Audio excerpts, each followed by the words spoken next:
स्वागत आहे सर्वांचं नवीन व्हिडिओमध्ये। तर मित्रांनो, आज आपण आलेलो आहे सप्तशृंगी वणीगडावरती। तर तुम्ही बघू शकता की हा वणीगडाचा परिसर खूप छान दिसतोय। तर नवरात्रामध्ये आपण आलेलो होतो वणीगडावरती।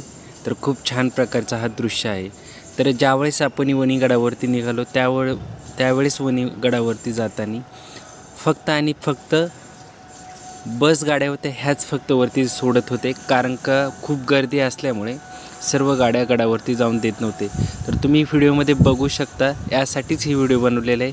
कमेंटमध्ये नक्की सांगा की या वणीगडावरती जाताना किती बसेस सोडल्या होत्या, कारण का वरती कोणतीही गाडी जाऊन देत नव्हते। आणि मित्रांनो, याच नवरात्राच्या अगोदर काय झालं होती की गडावरती जात असताना एक एस-टी बसचा ॲक्सिडेंट झाला होता।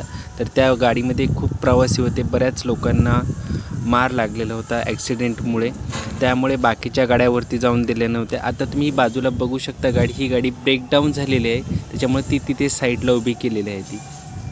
तर आता मग तुम्ही बोलणार की मग बाकीच्या गाड्या बसेसवर सोडत होत्या, तर मग तुम्ही फोर व्हीलर घेऊन कसे वरती गेले?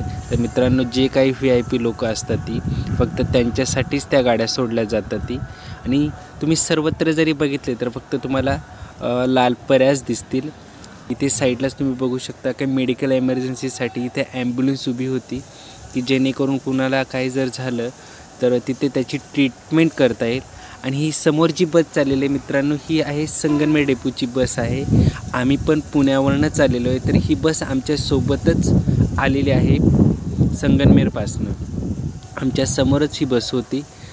ही फक्त स्पेशल दर्शन आहे यासाठी ही संगमनेरची बस आहे। तर बघू शकता की मित्रांनो, बॅक टू बॅक तुम्हाला फक्त आणि फक्त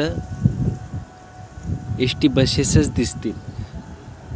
थोड्या अंतरावरती जरी गेलं की लगेच बसच येत असतात ती। मला कमेंटमध्ये नक्की सांगा की किती बसेस आहेत ते,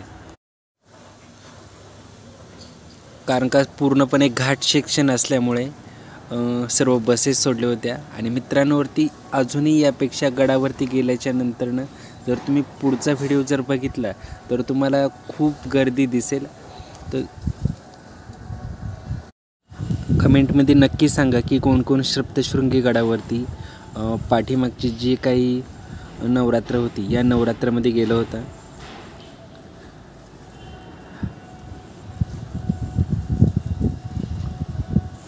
मित्रांनो, आणि कमेंटमध्ये पण नक्की सांगा की किती बसेस जाताना तुम्हाला किंवा येताना दिसलेले आहे ती। कमेंटमध्ये नक्की एक्झॅक्ट आन्सर करून मला सांगा, कारण का पूर्ण हा घाट सेक्शन आहे, ओव्हरटेक पण करता येत नव्हतं। कारण का तुम्ही बघू शकता की प्रत्येक मिनटामागे किंवा 2 मिनटामध्ये फक्त बस आणि बसच गाडी आहे ती। खूप सारी गर्दी होती।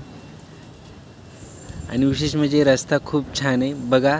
ओव्हरटेक करण्याचा प्रयत्न करतोय, पण ओव्हरटेक करण्यासाठी सुद्धा कोणत्याही प्रकारचा चान्स नाही, कारण का बॅक टू बॅक एक एस-टी बसेस येत आहे पुढून। आणि पूर्णपणे पोलीस बंदोबस्त होता, त्यामुळे बाकीची इतर वाहने वगैरे आहेत ही वरती नेण्यासाठी कोणत्याही प्रकारचा चान्स वगैरे नव्हता।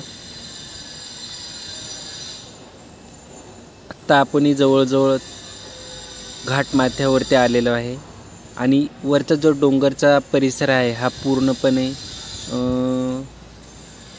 मैदान आहे, कारण का कोणत्याही प्रकारचं तिथे असं डोंगर वगैरे दिसत नाही आहे। पण पुढे गेल्याच्या नंतरनं जी आपली सप्तशृंगी माता आहे ही पूर्णपणे डोंगरामध्ये वरती बसलेली आहे।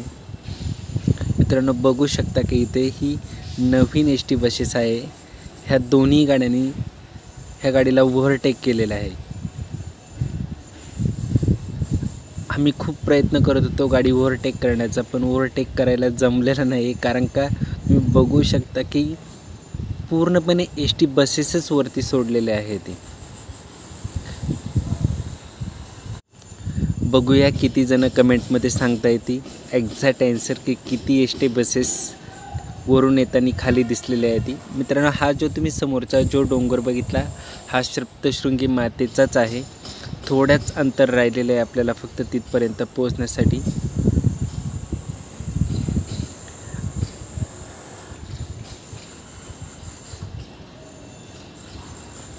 बघू शकता की तुम्ही फक्त बॅक टू बॅक तुम्हाला एस टी बसेसच दिसता येते, एका पाठीमागे एक.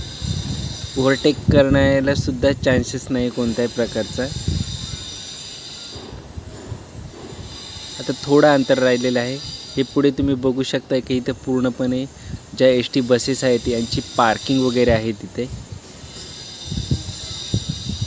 आणि आता फायनली आपण पोहोचलेलो आहे वरती. आपल्याला इथे बघू शकता का एस टीचे कर्मचारी वगैरे उभे आहेत. ते गाईड्स करता येते गाडी कुठे लावायची किंवा काय करायचं आहे त्यासाठी. आमचं थोडं कन्फ्युजन झालेलं आहे इथं, कारण का आम्ही बसेसच्या पाठीमागे घालायला नव्हती पाहिजे आमची व्हेकल. अपोजिट साईडनं लावायला पाहिजे होती, परंतु आम्ही जिथे बस आहे तिथेच. तर बघू शकता का मित्रांनो, खूप सारी गर्दी आहे गडावरती. जे फोर व्हीलर न्यायलासुद्धा इतकी परेशानी होती की लोक पण खूप होते, गर्दी पण खूप होते. इथे बस स्थानक आहे, हे शेजार तुम्ही बघू शकता की इथे बस स्थानक आहे ते सप्तशृंगी मातेचं. इथेच येऊन बसमध्ये लोक बसत होते आणि इथूनच उतरत होते. पुढे गाड्या जाऊन देत नव्हते. बघू शकता मित्रांनो की खूप सारी गर्दी आहे. लोक पण खूप चाललेले आहेत. ती पूर्ण एक ते 1.5 किलोमीटरच्या. आत्ता फायनली आपण पोचलेलो आहे रोपवेला आणि इथूनच आपण वरती जाणार आहे, कारण का आपण VIP तिकीट काढून मग रोपवेने वरती जाणार आहे. फायनली आपण पोहोचलेलो आहे वरती रोपवेने आत्ता आणि सप्तशृंगी मातेचं दर्शन घेतलेलं आहे.